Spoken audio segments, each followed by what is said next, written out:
यो चाहिँ हो हाम्रो सैलुङ कालिम्चोक यात्रा। यो यात्रामा मैले मेरो छोरी पनि लगेको थिएँ। बिहानै हिँडेको कारण सबैले एक एक थोक पकाएर उता कतै पाएक पर्ने ठाउँमा खाने निधो गर्यौँ। हामी सैलुङको फेदी जहाँसम्म गाडी जान्थ्यो त्यहीँ पुगेर खाना खायौँ अनि सैलुङको लागि उकालो सिडी चढ्न थाल्यौँ। सिडी सकिन साथ छोरी हिँड्न नसकेर म पुग्नुपर्ने ठाउँ नपुगी फर्केँ। माथि सैलुङ डाँडा पुग्न नपाएकोमा साह्रै नमज्जा लागिरहेको थियो। साथीहरू पनि मलाई छोड्नु परेर होला छिट्टै आइपुग्नु भयो।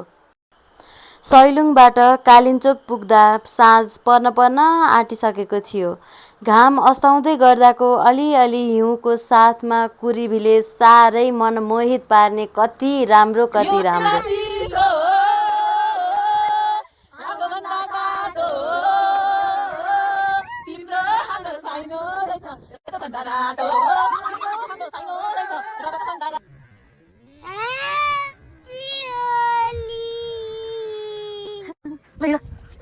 कालिम्चोकको त्यस्तो हिउँ छ यहाँ चाहिँ त्यो चाहिँ हाम्रो होटेल हो। बत्तीबारीको नबारीको होटेल हो। यहाँ हिउँमा खेलिरहेको छौँ अहिले मजा आइरहेछ। हात्ती भइरहेछ त्यहाँ पनि हिउँ आएको छ।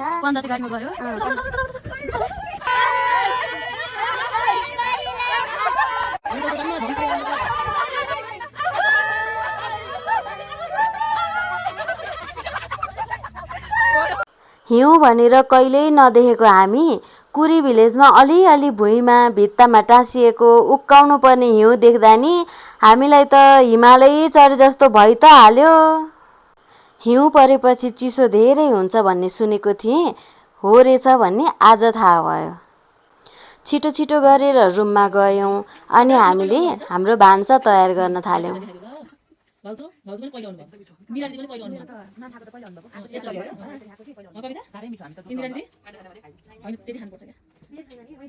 कालिम्चोकको यात्रामा हामी भान्सा आफै तयार गरेर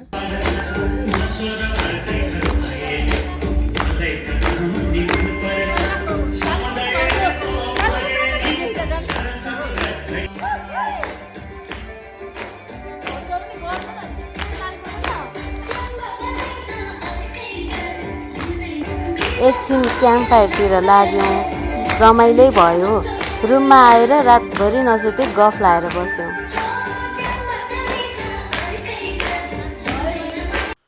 भोलिपल्ट बिहानै कालिम्चोक मन्दिरको लागि तयार भयौँ। सबै तयार नहुन्जेली बाहिर कुर्दा एकैछिन रमाइलो गर्न थाल्यौँ।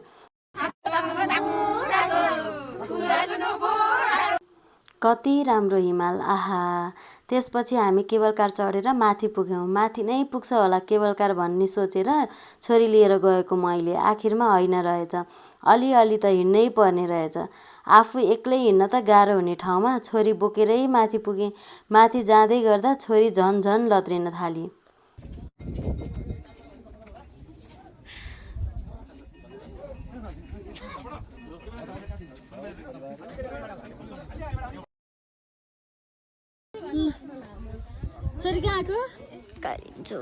उसलाई लेक लागेको रहेछ। जति सक्दो छिटो दर्शन गरेर हामी तल झर्यौँ। तल आएपछि फ्रेस हुँदै गएर आकी। अब हामी माम पकाउँछौँ, खान्छौँ अनि टाप कस्छौँ हैन त। त्यसलाई कस्तो लाग्यो त? राम्रो लाग्यो। कस्तो लागिरहेछ त? एकदम राम्रो। रमाइलो पनि एकदम बब्बाल। हिउँ देखेँ नि त, डाँडा काँडा देखेँ नि त। सर कति वर्षको उमेरमा आएको कालिम्चोक? 8 वर्षको उमेरमा। 8 वर्ष हुँदाखेरि आइसके कालिम्चोक। सबभन्दा हाइटवाला मन्दिरमा आएको। ओएमजी। हिमालमा हो? हिमाल चढ्न लागे? डोरी छैन जत्तिकै चढेछ। चिप्ले ल है। यता हेर न। मिरे रे। मिरा। बल्ल लिएर हिँड्या मिरालाई। भिडियो यसबाट बनाउनु, फोटो त्यसबाट खिच्नु। जन्जर रुख भित्र खिचौँ न।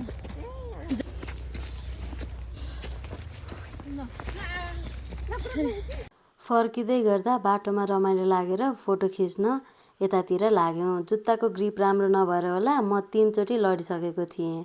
भाउजू के भरे तपाईँ?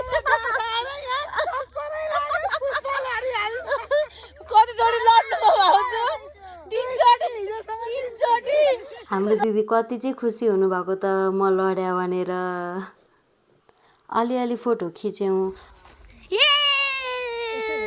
अनि यस्तो राम्रो ठाउँ आएपछि एउटा टिकटक नबनाइ त के घर जानु भनेर टिकटक बनाउन थाल्यो।